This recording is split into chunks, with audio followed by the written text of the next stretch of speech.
Армысыз көрермен, сізбенен киномен.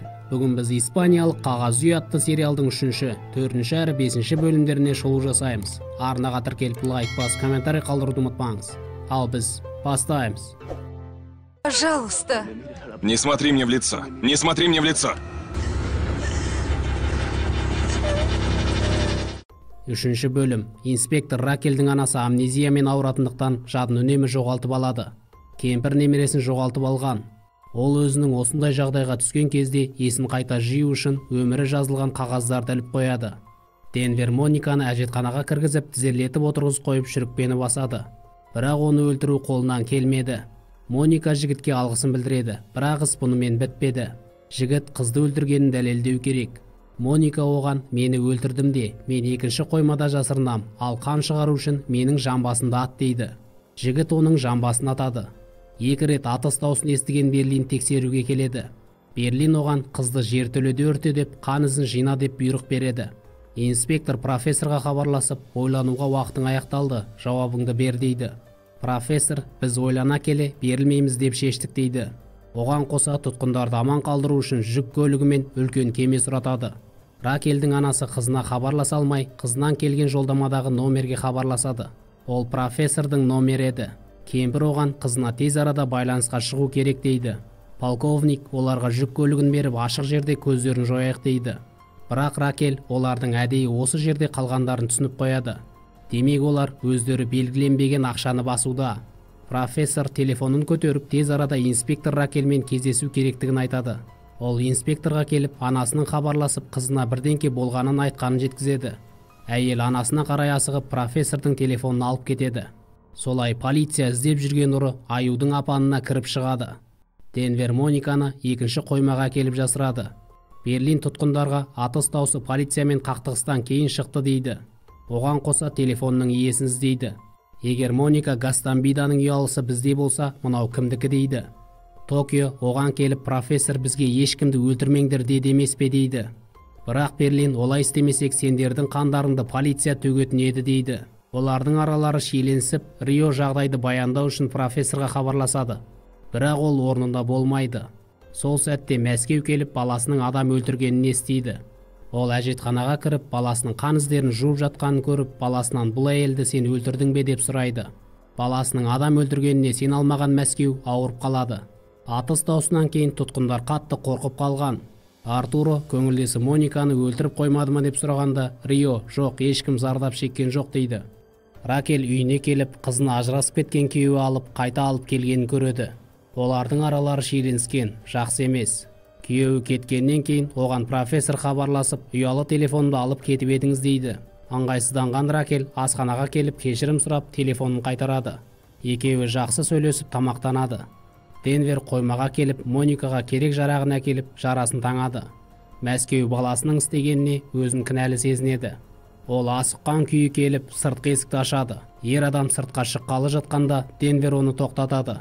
Ол әкесіне қызды өлтірмей тығып қойғанын айтады. Инспектор Ракель профессорға күйеуі ұрып соққаннан кейін ажырасқанын, оған қоса сіңілісімен үйленгенін айтады.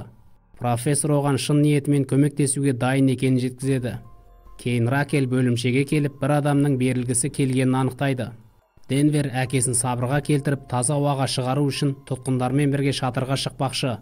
Барлығы бір киімде бетперде киіп шатырда жүреді. Профессор бұны естіп Берлинге хабарласып, не болып жатқанын сұрайды. Ол барлығы ойдағыдай дейді.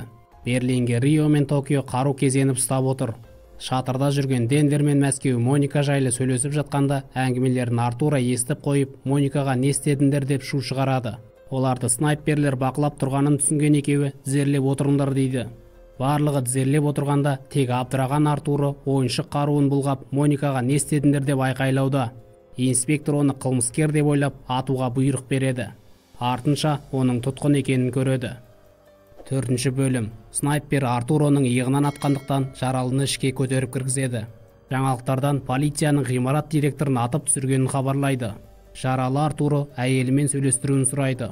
Дайындық кезінде профессор: егер сендер жаралансаңдар, өздерің емдеулеріңе тура келеді деп, алғашқы көмекті көрсетуді үйреткен. Инспектор Ракель жауапкершілікті өз мойнына алады. Ол профессорға хабарласып, жаралыны алып шығуға рұқсат сұрайды.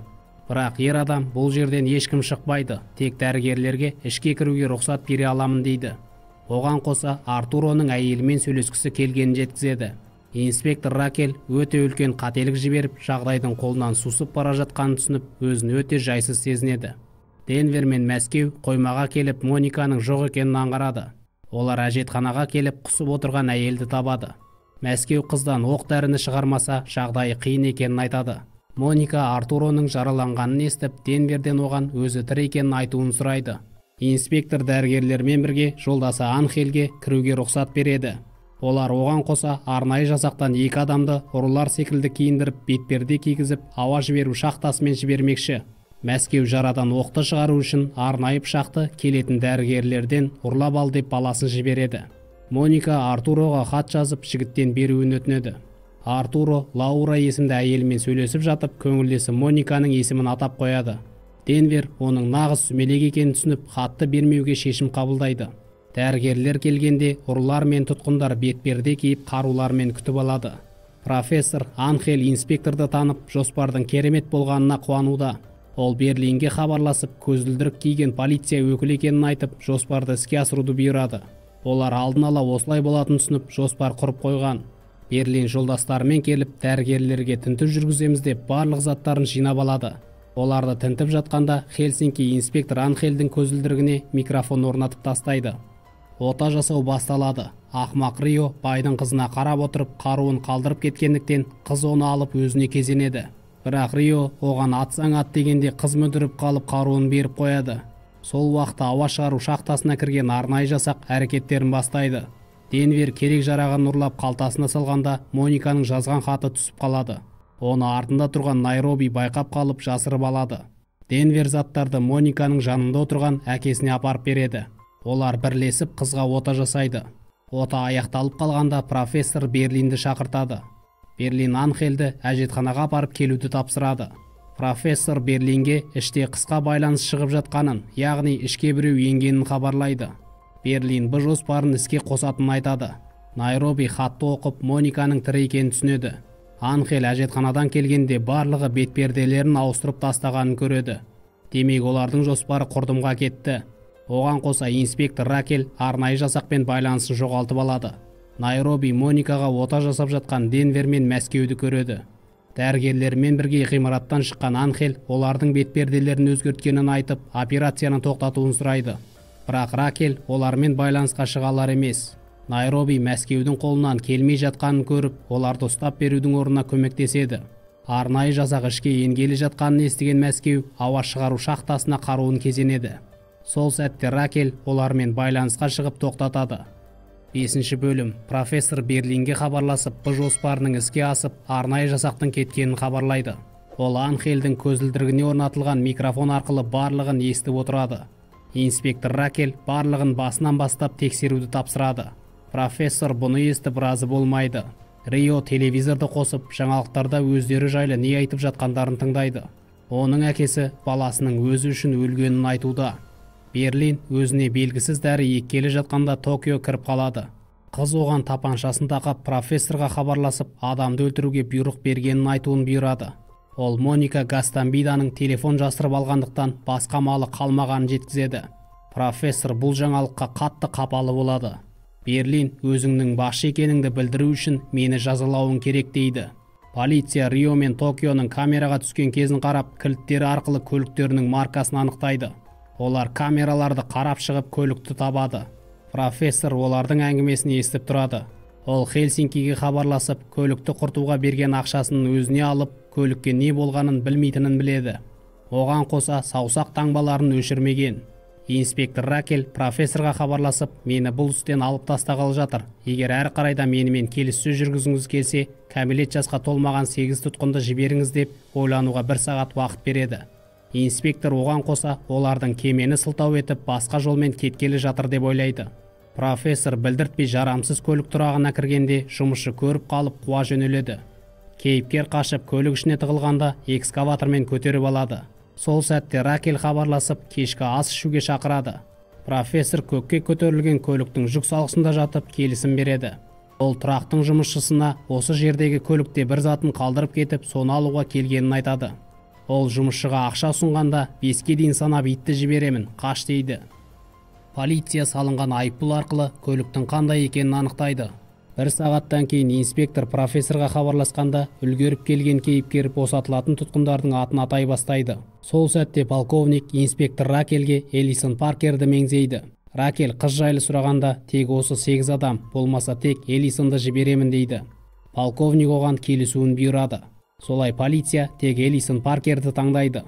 Профессор ойлануға тағы 1 сағат уақыт керек екенін айтады. Ракель көлікті табу үшін барлық автотұрақтарды қарап шығуға бұйрық береді. Амалы қалмаған профессор тағы көлік тұрағына келеді.